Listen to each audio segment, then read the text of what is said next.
안녕하세요. BTX입니다. 오늘은 데살로니가 후서 3장을 살펴보겠습니다. 바울은 편지를 마무리하면서 교인들에게 계속해서 자신들을 중보 기도해 줄 것을 부탁하고 있습니다. 그것들은 첫 번째 주의 말씀, 즉 복음이 마치 달리는 선수처럼 속히 퍼져나가 영광스럽게 되는 것입니다. 복음의 능력을 경험한 사람들의 열매로 하나님이 영광을 받게 되기를 기대한 것입니다. 또한 바울은 두 번째, 복음을 전하는 사도들이 부당하고 악한 사람들에게서 건진받게 해달라고 기도 부탁하고 있습니다. 영혼을 구원하는 영적 전투에서 사탄은 결코 한 영혼을 포기하지 않으려 할 것이기에 전도자들을 향한 공격이 끊이지 않을 것임을 알기 때문입니다. 바울은 복음의 반대자들은 믿음을 가진 사람들이 아니라고 말합니다. 바울은 비록 사탄의 공격이 있더라도 하나님은 신실하셔서 데살로니가 성도들을 굳세게 하여 악한 자에게서 끊임없이 보호하실 것을 확신하고 있습니다. 바울은 데살로니가 성도들에게 시련과 환난이 없을 것이라고 말하지 않습니다. 어떤 상황에서도 하나님은 신실하셔서 함께 하심을 잊지 말고 기도하며 하나님을 의지하라는 것입니다.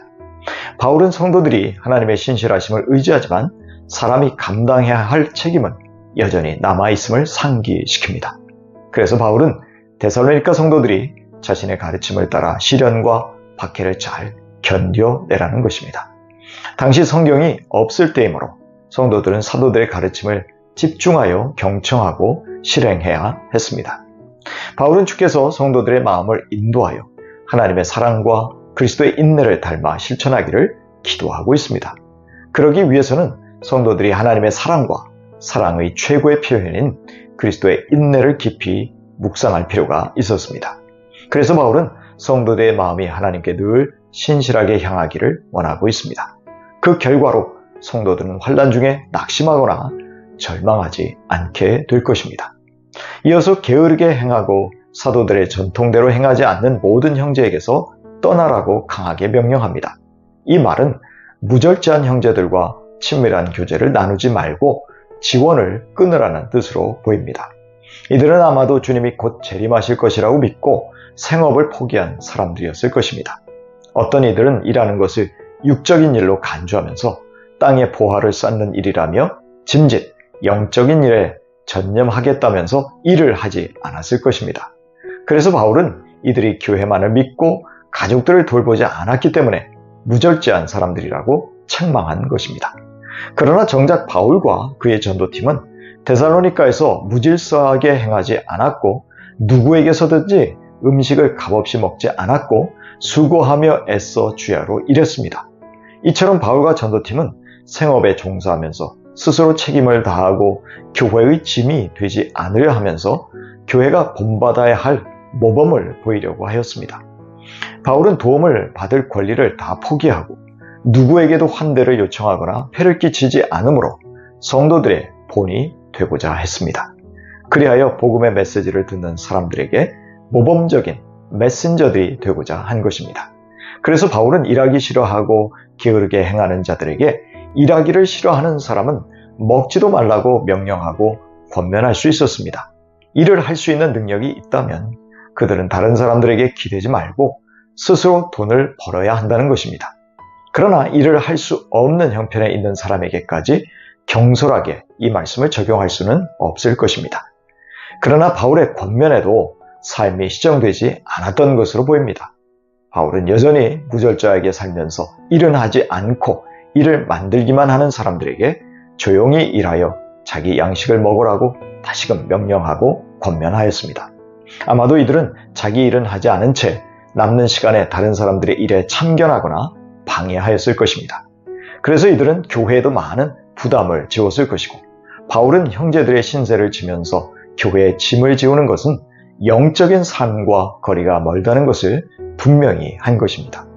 반대로 열심히 일하는 성도들은 사도들의 본을 따라 선을 행하다가 낙심하지 말아야 합니다. 선을 행한 것에 대하여 감사의 표현도 못 받는다면 실망하게 될 것이지만 그럼에도 하나님을 신뢰하며 선을 계속하도록 칭찬하고 격려하고 있습니다. 그렇다고 바울의 권고도 무시하고 무질서한 삶을 살아가는 사람들을 계속 용납하라는 말로 오해해서는 안 됩니다. 오히려 순종하지 않는 자를 지목하여 사귀지 말아서 그로 하여금 부끄러움을 느끼게 하라고 말합니다. 그래서 결국 일하는 정상적인 삶으로 되돌아올 수 있기를 기대한 것입니다. 그렇기에 게으른 형제들을 원수로 대해서는 안 된다고 권면하고 있습니다. 형제 자매들에게 사랑이 바탕이 된 경고, 권면이 필요하다는 것입니다. 마지막으로 주께서 언제나 평강을 주시고 성도들에게 임재하여 주시기를 기원함으로 편지를 마무리하고 있습니다. 바울은 친필을 서명처럼 삽입하여 문안 인사를 함으로 바울의 편지임을 확신시켜 주었고 개인적인 정감을 더하여 주었습니다. 그 목적은 혹시 회람되는 여러 거짓 편지들의 교회들이 속지 않게 하기 위해서이기도 했습니다.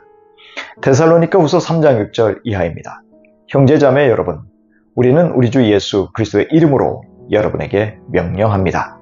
무절제하게 살고 우리에게서 받은 전통을 따르지 않는 모든 신도를 멀리 하십시오.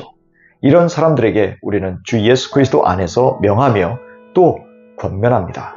조용히 일해서 자기가 먹을 것을 자기가 벌어서 먹으십시오.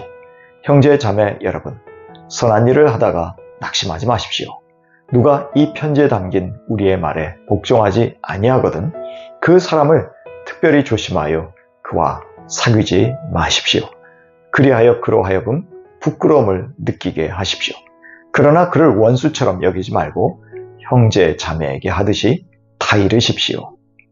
교회에 본을 보이는 목회자가 있고 말씀에 근거하면서 그 본을 따라서 선을 행하는 성도들이 있다면 참 좋을 것입니다. 그런데 완벽해지려면 본을 따르지 않는 성도들을 사랑으로 멀리함으로 다시 선한 신앙인으로 회개하도록 애써야 할 것입니다.